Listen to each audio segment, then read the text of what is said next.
Good morning students. 11th biology में last video में हमने सेल कोशिका वाला चैप्टर कंप्लीट कर लिया था।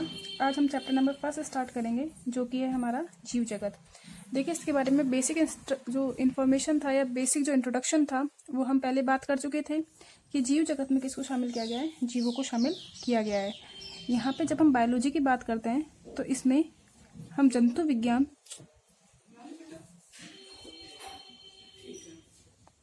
और वानस्पतिक विज्ञान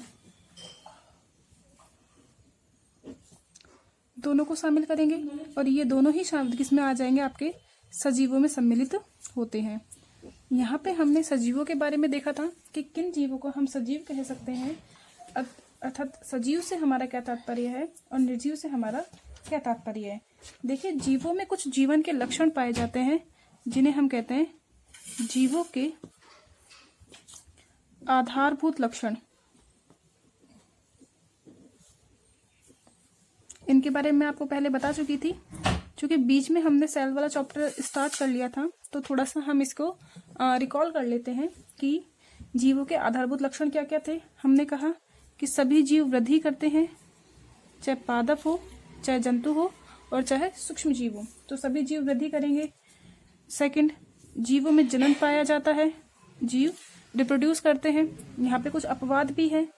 कुछ जीव ऐसे होते हैं जो कि प्राकृतिक रूप से जनन की प्रक्रिया संपन्न नहीं कर पाते, लेकिन मैक्सिमम जीव आपके क्या करते हैं, जनन की प्रक्रिया को दर्शाते हैं।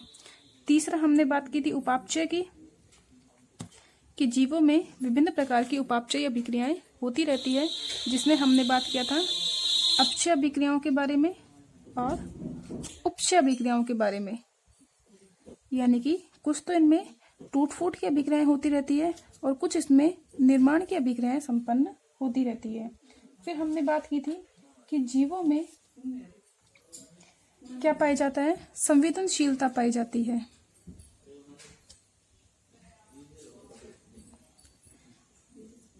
जीवों में संवेदनशीलता का भी लक्षण पाया जाता है। जीव अपने आसपास के वातावरण के उद्दीपनों को ग्रहण कर सकते हैं, तो इस संवेदनशीलता को ग्रहण करके जीव अपनी प्रतिक्रिया दर्शाते हैं कि उसके अकॉर्डिंग रेस्पॉन्स करते हैं कि किस प्रकार से उन्हें बाहरी वातावरण के साथ अपने आप को एडजस्ट करना है और किस तरीके से उन्हें रेस्पॉन्स करना है। इन सब के बारे में हम पहले अध्ययन कर चुके थे।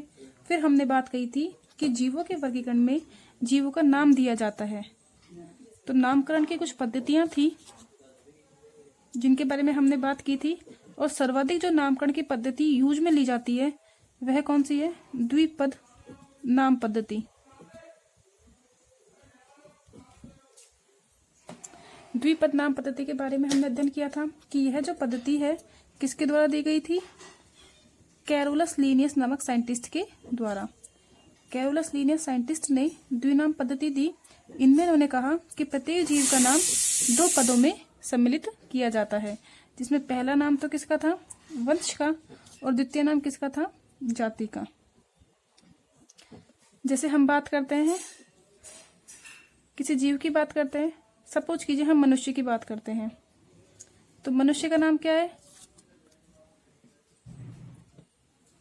यदि हम मनुष्य के वैज्ञानिक के नाम की बात करते हैं तो मनुष्य का वैज्ञानिक नाम क्या है, होमो सैपियंस। अब देखिए, ये जो होमो सैपियंस नाम हमने दिया है, ये हमने द्विनाम पद्धति के अकॉर्डिंग दिया है। तो द्विनाम पद्धति क्या कहती है कि पहला नाम वंश का होना चाहिए, तो ये जो होमो है ये किसको दर्शा रहा है, वंश को दर्शा रहा है। जबकि द्वितीय नाम किसका होना चाहिए, जाति का, तो सैपियंस क्या दिखा रही है, जाति दिखा रही है। फिर इसमें कहा गया है कि वंश का जो प्रथम अक्षर है वो कैसा होना चाहिए, कैपिटल। कैसा होना चाहिए, वंश का जो प्रथम अक्षर है वो कैसा होगा, कैपिटल होना चाहिए। इन्हें हमें कैसे लिखना है, बड़े वर्ड्स में लिखना है। इसके बाद देखिए, जो जाति का प्रथम है वो कैसा हो जाएगा आपका, स्मॉल में होना चाहिए। अब वंश को और जाति को या तो हम इटैलिक्स में लिखें, इटैलिक्स का मतलब होता है तिरछा, और यदि हम इन्हें इटैलिक्स में नहीं लिख सकते तो हमें क्या करना है, नाम लिख के उनके नीचे क्या कर देना है, अंडरलाइन कर देना है। तो हमने यहाँ पे क्या कर दिया, इनके नीचे अंडरलाइन कर दिया। अगर कोई साइंटिस्ट ने इसके बारे में बताया है या पहले नाम दिया है तो उसका नाम हम ब्रैकेट में लिख सकते हैं। तो इसके बारे में हम पहले पढ़ चुके थे द्विनाम पद्धति के बारे में, कि अधिकांश जीवों का नाम द्विनाम पद्धति के अकॉर्डिंग दिया जाता है। और अब देखिए हम बात करते हैं वर्गी की यानी कि सिस्टमैटिक्स की।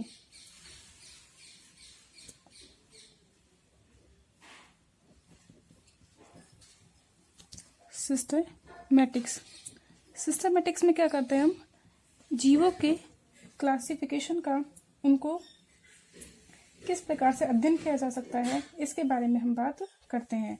तो जो सिस्टमैटिक्स वर्ड है, इसको सबसे पहले किसने दिया था, लिनियस ने। कैरोल लिनियस ने अपनी एक बुक दी थी सिस्टेमा नेचुरी या सिस्टेमा नेचर। इसमें सबसे पहले इन्होंने सिस्टमैटिक्स के बारे में यानी कि किस तरीके से हम वर्गीकरण का अध्ययन कर सकते हैं इसके बारे में बताया था। इन्होंने बताया कि वर्गीकी का जो अध्ययन है, सिस्टमैटिक्स का जो अध्ययन है, एक नियमित क्रम में किया जाता है। किस में किया जाता है, नियमित क्रमबद्ध अध्ययन किया जाता है, जिन्हें हम कहते हैं पदानुक्रम। इन्हें हम क्या कहेंगे, पदानुक्रम या सोपान, ये इंग्लिश में इन्हें कहा जाता है। इन जो पदानुक्रम है इन्हें कहा जाता है वर्गक, और इंग्लिश में इन्हें कहता है टैक्सॉन। क्या कहा जाता है इन्हें, टैक्सॉन। तो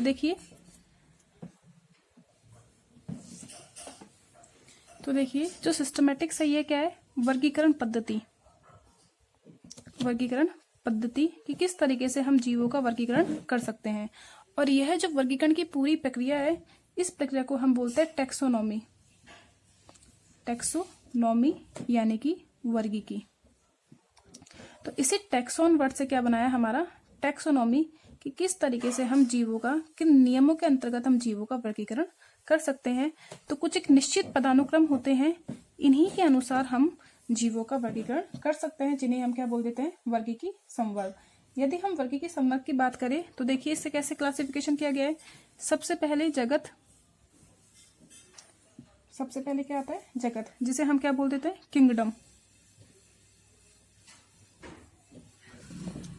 जीवों में सबसे बड़ा, अगर हम क्लासिफिकेशन में देखें तो टैक्सोनॉमी में सबसे बड़ा क्या हो जाएगा आपका, जगत या किंगडम। उसके बाद हम बताते हैं संघ को, जिसे कहा जाता है फाइलम। पादपों के संदर्भ में हम इसे डिवीजन भी कह सकते हैं। ठीक है, फाइलम बोला जाता है जंतुओं के लिए, जबकि यदि हम बात करते हैं पादपों की तो इसे क्या कहा जाता है, डिवीजन। तो सबसे पहले सबसे जो बड़ा स्तर है टैक्सोनॉमी का, वो क्या है, जगत के बाद संघ। तीसरा हम बात करते हैं वर्ग, क्लास। चौथा इसमें हम बात करते हैं गण, ऑर्डर। पांचवी हम बात करते हैं यहाँ पे कुल की, जिसे बोलते हैं फैमिली। छठी यहाँ हम बात करते हैं वंश, जीनस की। सातवां जो सबसे छोटा स्तर है वो क्या होता है, जाति, जिसे क्या कहा जाता है, स्पीशीज। तो देखिए सबसे बड़ा होता है किंगडम, उसके बाद बात करते हैं phylum, then class, order, family, genus और स्पीशीज। स्पीशीज वर्गीकरण की क्या होती है, आपकी सबसे छोटी इकाई होती है। सबसे छोटी इकाई क्या है वर्गीकरण की, जाति। तो देखिए अब हम इन वर्गीकी संवर्ग के बारे में बात करेंगे कि किस तरीके से हम वर्गीकरण की प्रक्रिया कर सकते हैं। तो सबसे पहले हम कहाँ से स्टार्ट करेंगे, देखिए वर्गीकरण की सबसे छोटी इकाई क्या होती है, जाति। एक समान जाति के बहुत सारे जीव आपस में मिलकर किसका निर्माण कर देते हैं, वंश का। एक लगभग समान लक्षणों वाले वंश मिलकर किसका निर्माण कर देंगे, कुल का। लगभग समान लक्षणों वाले कुल मिलकर किसका निर्माण कर देंगे, वर्ग का। इसी तरीके से गण का। इसी तरीके से गण वर्ग का, फाइलम, और लास्ट में क्या बन जाता है, आपका किंगडम का निर्माण हो जाता है। तो दोबारा देखते हैं हम, देखिए क्या कह रहे हैं कि जो जीवों का जो वर्गीकरण है उसकी जो पद्धति है, किस तरीके से जीवों का वर्गीकरण किया जाता है, इसे हम क्या बोल देंगे, सिस्टमैटिक्स यानी कि वर्गीकरण पद्धति। इसमें विभिन्न प्रकार के नियमित क्रम होते हैं, जिन्हें हम क्या बोल देते हैं, पदानुक्रम। इन्हें हम सोपान कह सकते हैं कि सबसे पहले क्या आएगा, हमने जैसे बताया कि सबसे पहले जाति आएगी। बहुत सारी जाति के जीव आपस में मिलकर वंश का निर्माण करेंगे। बहुत सारे वंश के जीव आपस में मिलकर के कुल का निर्माण करेंगे। फिर बहुत सारे कुल आपस में मिलकर गण का निर्माण करेंगे। इसी तरीके से ये गण परस्पर मिलकर वर्ग का निर्माण करेंगे। वर्ग से संघ निर्मित होगा और सबसे लास्ट में क्या निर्मित हो जाएगा, जगत। तो इस तरीके से एक निश्चित पदानुक्रम में सोपान पाया जाता है, जिन्हें हमने क्या बोल दिया, वर्गक या टैक्सोन। तो जाति एक क्या है, वर्गक है। वंश क्या है, अपने आप में एक वर्गक है। कुल क्या है, अपने आप में एक वर्गक है। तो प्रत्येक जो यहाँ पे सोपान है से हमने क्या बोल दिया, वर्गक या टैक्सोन। और इसी से हमारा टैक्सोनॉमी, आपका टैक्सोन को, इन सारे टैक्सोन का अध्ययन करना ही क्या होता है, आपका टैक्सोनॉमी कहलाता है। क्लियर हुआ। जगत सबसे बड़ी इकाई है और जगत मुख्यतः दो पाए जाते हैं, एक तो होता है आपका जंतु जगत और एक है हमारे पास पादप जगत। क्लियर हो गया। अब हम इन टैक्सोन के बारे में अध्ययन करेंगे कि किस जाति से क्या तात्पर्य है, वंश से क्या तात्पर्य है, कुल से क्या तात्पर्य है, इन सब के बारे में हम बात करेंगे हमारे नेक्स्ट वीडियो में। तो ये जो पदानुक्रम है ये आपको इसी सीरीज में याद होना चाहिए। तो आज के लिए इतना ही। Thank you.